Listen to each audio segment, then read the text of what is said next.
الرحمن الرحيم والحمد لله رب العالمين والصلاة والسلام على أشرف الخلق أجمعين محمد وأهل بيته الطيبين الطاهرين اللهم صل على محمد وآل محمد وعجل فرجهم. We discussed before about the first ayah on fasting in Surah Al-Baqarah, ayah 183, in which Allah subhanahu wa ta'ala starts with يا أيها الذين آمنوا كتب عليكم الصيام كما كتب على الذين من قبلكم لعلكم تتقون. O you who believe, fasting has been written on you as it was written on people before you, so that you may be pious. And we discussed the relation of fasting with piety. The person, when he fasts, he is nearer to Almighty Allah subhanahu wa ta'ala, and he remembers those who are poor and needy, and he remembers the hunger and thirst on the day of judgment. And usually the ideal fasting, that all his organs of the body will fast. His eye will fast from looking to haram thing, his ear will fast from hearing haram thing, his leg will fast from moving to a haram place, and so on. So when all the body is fasting in that way, naturally one become more pious and much nearer to Allah subhanahu wa ta'ala. The second ayah, ayah 184, Allah subhanahu wa ta'ala mentions أياما معدودات فمن كان منكم مريضا أو على سفر فعدة من أيام أخر وعلى الذين يطيقونه فدية طعام مسكين فمن تطوع خيرا فهو خير له وأن تصوموا خير لكم إن كنتم تعلمون. The translation is for a certain number of days. He said it was written upon you, here written upon you for a certain number of days, but whoever among you is sick or on a journey, then he shall fast a like number of other days. And those who are not able to do it may effect a redemption by feeding a poor man. So whoever does good spontaneously, it is better for him, and that you fast is better for you if you know. Here Allah subhanahu wa ta'ala, after making the fasting obligatory on Muslims, the people might at the beginning feel it difficult that how to fast. Maybe in summer season the weather is hot, the day is long, and they are not used to abstain from their usual instinctive desires. So how that will be, Allah subhanahu wa ta'ala put it in a very nice way to make it easier for them. He said أياما معدودات. It is a few days, not much, not throughout the year that you feel is impossible, difficult, very hard. No, Allah has not decreed anything hard for you or something that you cannot afford to do it. You can afford to do it, and it is a number of days. Some say the number of days means the decreed days, and days of Ramadan month, 29 or 30 days, depends on moon sighting. However, Allah will make it easier for people to accept it, and He said it is a number of days. And then some people might have a reaction right away. Oh, well, we cannot because we might be sick, we are away traveling, and our psychological situation is not stable when we are traveling. That Allah made it easy for them. And He said, فَمَنْ كَانَ مِنْكُمْ مَرِيضًا أَوْ عَلَى سَفَرٍ فَعِدَّةٌ مِنْ أَيَّامٍ أُخَرٍ. Whoever of you is sick or is on a journey, then he may fast similar number of days that he broke his fast in other days of the year. It means after Ramadan month, throughout the year till next Ramadan, he may do what we say qada of the days that he has not fasted. Now Allah subhanahu wa ta'ala make it easy and to know that Sharia was not in a way that is a burden for a human being. No, it was never a burden. On the contrary, Sharia, all Islamic rules and regulations are for the benefit of a humanity, not a burden for them to say, well, it's difficult, we cannot do it, it's impossible, not easy. No, Allah made it easy and possible, and people can afford to do it. But those who are sick, because it is against their health and there is benefit, Allah subhanahu wa ta'ala said they are not allowed to fast. Actually, fasting with sickness will not go together. If you fast, means you have to be all right. If you are sick, you are not allowed to fast. If you fast, your fast is null and useless. You have to do qada it later on. If you know that you are sick and fasting is harmful to yourself, to your body, you are not allowed. It is not an option. It is an obligation that you should break your fast if you are sick. Some of the ulama had a problem in his eye, and he went to the doctor. The doctor told him that fasting is harmful to you. It was only about 1 hour before sunset. He fasted all the day without knowing that fasting is harmful.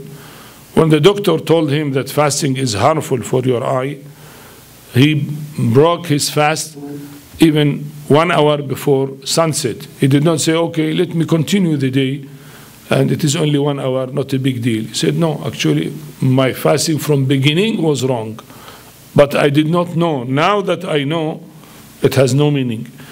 So you see, Allah subhanahu wa ta'ala, who ordered fasting, He ordered breaking the fast as well.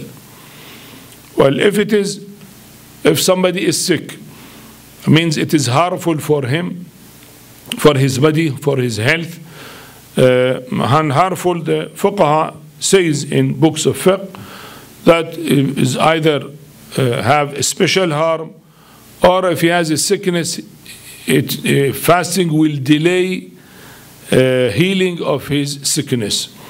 I mean, maybe he will not suffer because of anything, but if he fasts, instead of being cured in 5 days, he will be cured in 10 days.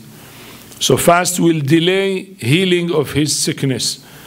There also Allah subhanahu wa ta'ala said that you should break the fast. I mean, Allah said in His rules and regulations that fuqaha are explaining in books of fiqh like that. So here He said the order in this ayah, فَمَنْ كَانَ مِنْكُمْ مَرِيضًا أَوْ عَلَى سَفَرٍ فَعِدَّةٌ مِّنْ أَيَّامٍ أُخَرٍ. If somebody is sick or he is in a journey. Now, in a journey, very clear here that Allah said if you are in a journey or sickness and being a traveler, the rule is together that you have to fast other days, I mean other days from the year other than Ramadan month. Some people say nowadays that journey is an option, not an obligation. But actually the ayah is clear, it is an obligation, not option, because He put it all together with the sickness. We know in all Muslim sects, they mention that if you are sick, you cannot fast. Fast is null and useless. You are not allowed. So the same thing, it came both together, if you are sick or in a journey. Now, people nowadays want to make philosophy out of that. They say, well, in the old days, journey was difficult because people used to walk and they get tired. But nowadays, we are not getting tired if we are in a journey. So why to break the fast? Actually, it is rule of Allah subhanahu wa ta'ala. What is the real cause for that? We don't know. It may not be because we are tired.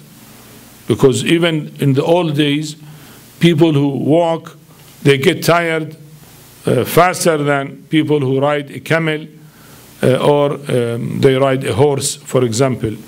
But still in fiqh, in Islamic jurisprudence, we see the distance is fixed. Now, according to Ahlul Bayt, about 45 or 44 kilometers going and coming means roughly 22 or 22 and a half kilometers to travel outside the border of the city where you live. Okay, in those days, if you walk, it would have taken 4 or 5 hours to be outside that time, the 25 kilometer. But if you are in a horse or a camel, it may be 2 hours. So Allah did not say, or there is no hadith from the Prophet that if you are walking, it is 22 and a half kilometer. If you are riding a camel, it is 30. If you are riding a horse, it is faster, it is 40. No, it is not like that. It did not say that if you are in summer and you are very tired, exhausting, then even 15 kilometer, you break the fast. If you are in winter or spring, the weather is nice, then it is 50 kilometers. If tiredness is the reason for that, then those details should have come. Naturally, one in summer with sunlight and heat, he will get tired very quickly. Even if you're walking 5 hours in summer, maybe equal to 10, 15 hours walking in winter or in spring when the weather is nice. So one get exhausted quickly. So what we make from ourselves that it is because we get tired may not be the cause. Allah subhanahu wa ta'ala knows what is the best. Maybe fasting itself is not suitable for our health, our body, unless we are with psychological and anatomical stability. We are in our country at home with that stability, our hormones, our psychology, our physiology, everything is stable. If somebody is traveling, well, because naturally he has an anxiety, he has a worry, well, he's doing an extra work, and that situation from physiological point of view may not be suitable for him to fast. We don't know. We cannot make ourselves a cause and say this is the cause. Unless it is mentioned in Sharia, we cannot say it from ourselves. We should not say we fast for health only. No. If in Sharia said health, you say okay, health is one. But if it's not mentioned, so we fast because it is order of Allah subhanahu wa ta'ala. And we break our fast also as an obedience to Allah subhanahu wa ta'ala. Both are worshipping Allah. Fasting if we are healthy, or breaking the fast if we are sick or traveling, both are obedience of Allah subhanahu wa ta'ala. Makes no difference. We obey Him to fulfill this rule and obey Him to fulfill the other rule that we break our fast when we are traveling. And we see sometimes on rules of Sharia, to be tired is not thought at all. For example, if you travel in morning, and nowadays by car is easy, suppose you go 100 kilometers early morning at 8 o'clock, you finish your work for 1 hour and you come back before midday. And if you do not break your fast, then you have to continue your fasting till end of the day. Now you got tired, you went 100 kilometers going, 100 kilometers coming back, but you did not break your fast in your journey, and you reached your home before midday. If you reach after midday, your fast is null. But if before midday, and if you have not broken your fast during your journey, then you should continue your fast. So here you are tired, but still you say you should continue your fast. If you are a traveler and you moved 500 kilometers from morning 6 o'clock and you reached your town, let us say, half an hour before midday, and if you have not broke your fast during that journey, if you reach before midday, you should continue your fast. It is a must. Though you are tired and you traveled 500 kilometers, but because you did not break your fast in the journey, so you should continue your fast and you reached before midday. But I mean, rules and regulations of Allah subhanahu wa ta'ala, He knows what is the real cause and what is the real benefit.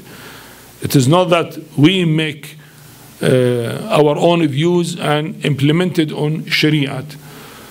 Well, still, according to some views of our Sunni brothers, he used the end of the ayah here. You say, فَمَنْ تَطَوَّعَ خَيْرًا فَهُوَ خَيْرٌ لَهُ وَأَنْ تَصُومُوا خَيْرٌ لَكُمْ. If you fast, it is better for you. But they forget that this rule comes after the third section. The first section, we said, if somebody is sick. The second section, if somebody is in a journey. And the third people, وَعَلَى الَّذِينَ يُطِيقُونَهُ. And for those who are not able to do it, يُطِيقُونَهُ, طاقة means ability. يُطِيقُونَهُ means to spend all their efforts for fasting. I mean, it is about the elderly people that they can fast, not impossible for them. And they are not sick, is not harmful. But they are exhausted by fasting. They spend all their efforts to keep fasting till end of the day. So it is very difficult for them, very hard for them. So for them, there is an option that they can not fast, and maybe if they can fast after Ramadan month, they will do qada. I mean, if the time is shorter, if the day is shorter, or if not, then they have to give fidya. So the third section for the elderly man and women, or not necessarily elderly, if some people have certain sicknesses, he feel thirsty too much, unusual. Some people, because of certain diseases, they feel thirsty. Every half an hour, he take one glass of water. You know, there are certain diseases where they need water too much, unusual, you know. Well, there are certain rules and regulations for them in fiqh, but here is usually mentioned about those who are elderly people, in which they are very much tired and very much exhausted by fasting. They spend all their effort to fast. Allah subhanahu wa ta'ala said, no, not necessary. If you like, you can not fast, and the option, you say, fidyatun ta'amu miskin, is to give a fidya by feeding one poor person. Feeding, they said, about 3/4 of a kilo of wheat, or maybe rice or bread, or if you invite someone to eat, you feed him fully. That is the fidya. Either you give it as material, you give 3/4 of a kilo of wheat in order to make a bread, or bread itself, or rice, or you invite a poor person at home and you feed him. So that is a fidya. Of course, for miskin, miskin is the poor and needy, those who are poor. And the definition of poor here in Shariat is the one who cannot meet his two ends of expenses and income. His income is less than his expenses. The miskin is more poor than the poor, poorer than the poor. Let us say the needy, probably in English, you know. Miskin and faqir. Faqir is the poor, miskin is the needy. It does not mean that the person has no income. Maybe he has income, for example, $10,000 a year, but because of his big family and expenses, he needs expenses at least $20,000 a year. But his income is $10,000, so he is needy with $10,000 extra.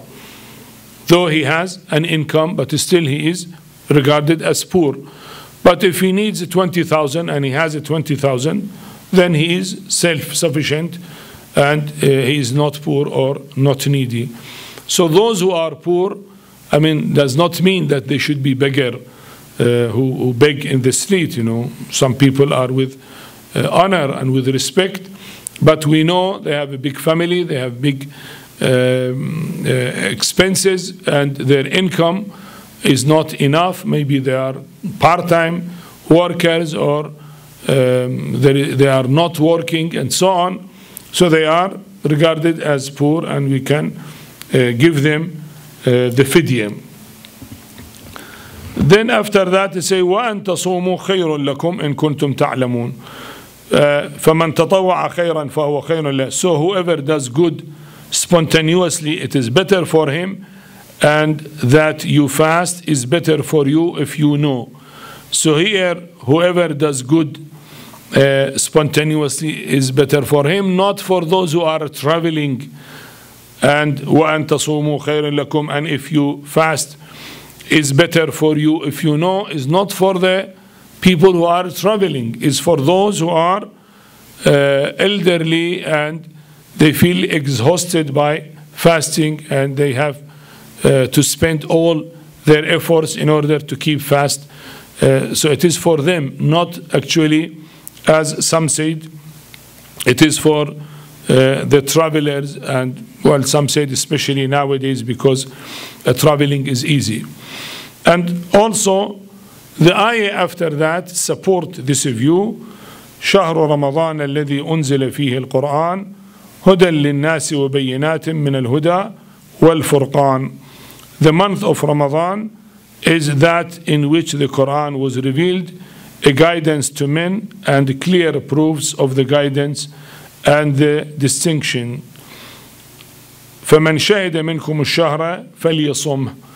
Whoever of you is present in the month, he shall fast therein. And whoever is sick or upon a journey, then he shall fast a like number of other days. So here say وَمَنْ كَانَ مَرِيضًا أَوْ عَلَى سَفَرٍ فَعِدَّةٌ مِّنْ أَيَّامٍ أُخَرٍ. Other days. Here there is no وَأَن تَصُومُوا خَيْرٌ لَكُمْ, if you fast better for you, the second ayah. So you see, it shows that in the first ayah, if you fast better for you, is not for people who are sick or are on a journey, but for those who are elderly people and find it difficult. Here this ayah started with the month of Ramadan is the month where the Holy Quran was revealed or was sent down. Unzila was sent down from heaven, means was revealed to the Prophet sallallahu alaihi wasallam. Hudan linnas is a guidance to mankind. وَبَيِّنَاتٍ مِّنَ الْهُدَى وَالْفُرْقَانِ, and clear proofs of the guidance and the distinction. Distinction here means between truth and falsehood, between good and bad, between iman and kufr. You know, furqan, yufarriq means divide, distinction between good and bad, you know, between right and wrong. So the Holy Quran, as it mentioned here, is a guidance for mankind. Now, what type of guidance? The guidance is all in all our life, whether material life, what we need here in our world, or spiritual life that we needed in this world. What will help us to live better life in this worldly life, and it will help us to live a better life in the hereafter. Hudan linnas actually is a small word, but all the book of life is covered by it. You can write voluminous books about this word, a guidance for mankind. You see, the humanity is suffering of problems on different issues, you know. If you talk about morality, we have moral crisis in different societies. So the guidance for moral crisis is the Holy Quran. If you talk about economy, the humanity has economic problem. They tried communism, they tried socialism, they tried capitalism, they tried justified socialism, neutral socialism, and so many other ways. They tried kingdom to be king and tribal area to rule, all that failed. And you see, the humanity always has problems in economic systems, so that they need guidance. Who will guide them? The true and real economic system, which will not lead to side effect and will let the humanity live better in this world, is economic system of Islam. I say the guidance of the Holy Quran. If you come to political system, for example, again there is a crisis in politics. You see, in politics in our world, there is a system, a king. They said it's better that we keep kingdom, but still in countries with kingdom, there are political problems. They said there is no freedom, no election, and the king or the royal family might do injustice, and the people has to keep quiet. They have no freedom. Then they made another system of election with president, and they said, or say the prime minister, no president. Well, again, in elections there are always a problem. There is propaganda, and propaganda can mislead the people, and they may elect the wrong people, and then when they elect them, they stay 4 years or 5 years or 6 years in power, and the country all will suffer because of bad ruling of those presidents. And then next session they may elect another one, and the second one may be worse than the one previous, and so on. So you see, there is no stability in that system. What is the best system? We have to take it in from the Holy Quran, the guidance from the Holy Quran. If you come to personal laws, the family laws, the husband and wives, rules and regulations, rights and responsibilities, all that, you know, they are putting different laws in different countries, but still they found them is not suitable. And you see, the family is dissociated, and both husband and wife are suffering, their children are suffering.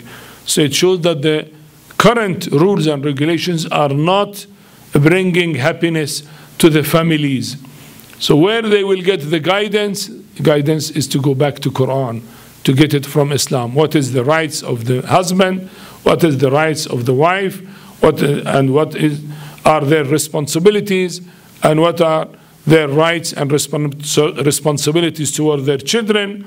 And what is rights and responsibilities of the children toward their parents? You know, if you go through all those rules and regulations, then you get a stable and happy family. If you go out of it, you say, no, it is not like this, not like that, ultimately you have problems, and the society will be in trouble. You know, if you make rules and regulations, for example, you say there is a freedom to drink wine, because there is a freedom for people.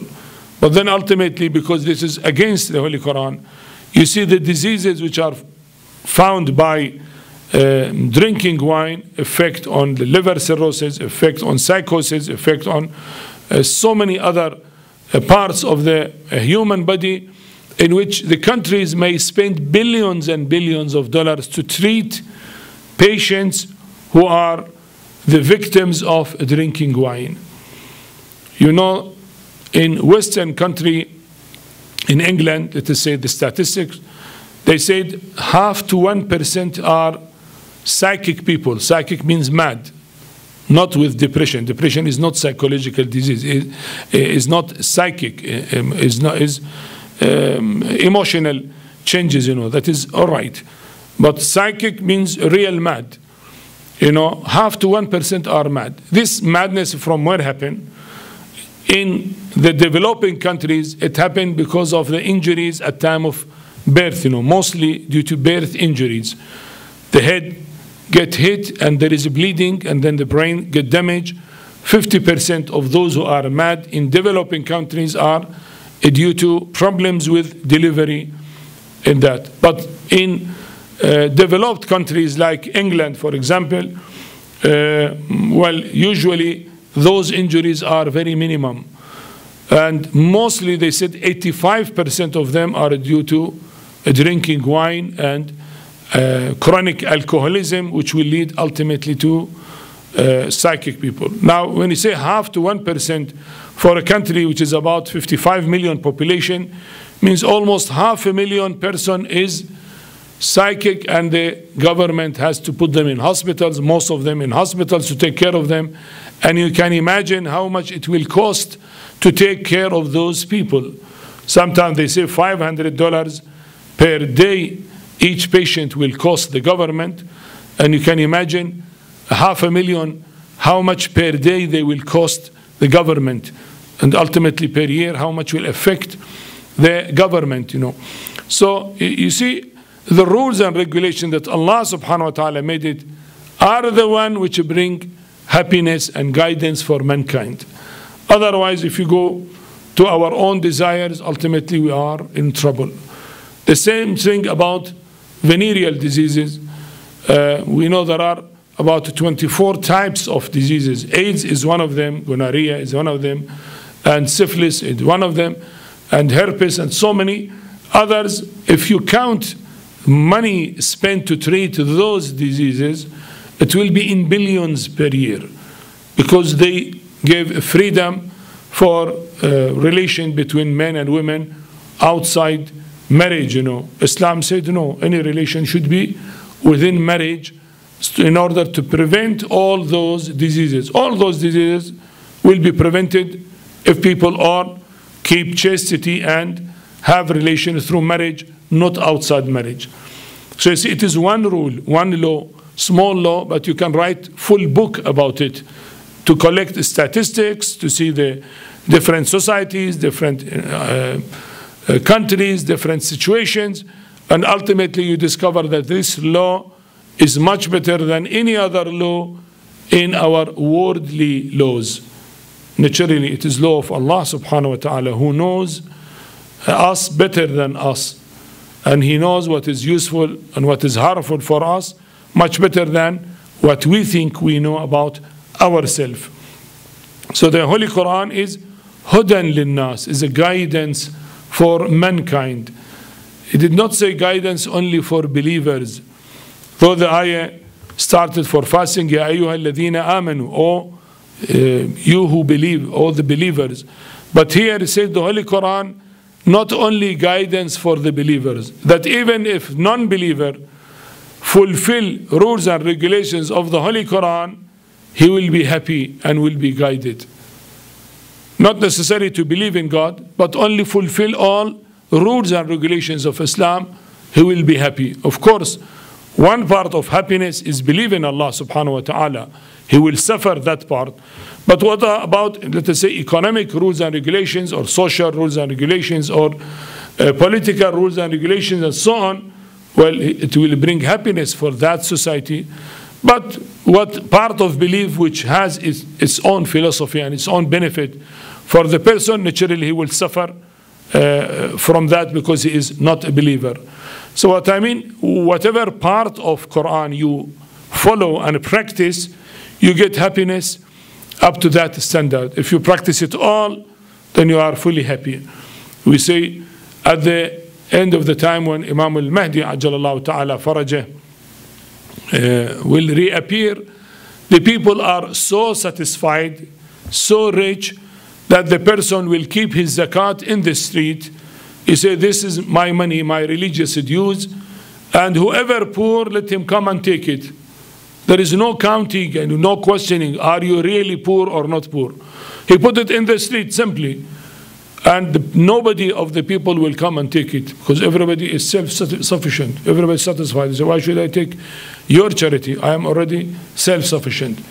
So you see, when true Islam is implemented in the societies, it will bring happiness that there will be no poor and needy and no miserable people available.